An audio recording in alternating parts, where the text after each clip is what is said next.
Si est-il la grande absente des plateaux télé. Patricia Cass ne chante plus, n'accorde pas d'interview. Pas par snobisme, juste parce que l'interprète de Mademoiselle chante le blues préfère se consacrer aux dernières retouches qu'elle apporte à son prochain album.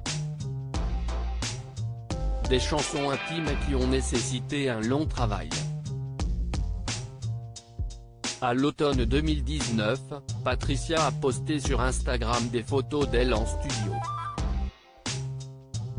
L'essentiel de l'enregistrement de son album était prévu en mars dernier. Pandémie oblige, elle n'a pu finalement l'enregistrer que l'été dernier. Ses titres sont désormais presque prêts.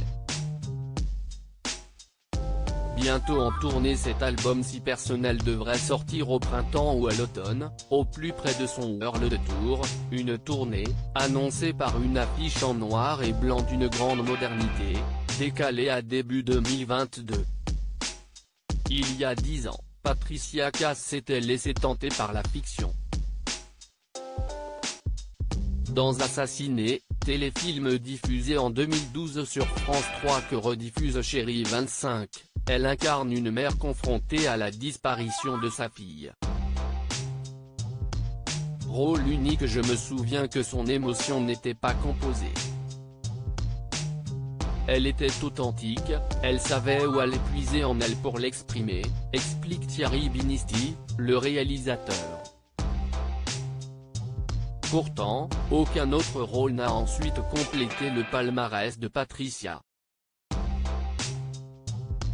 J'ai trouvé ça difficile, avouait-elle peu après le tournage en 2011.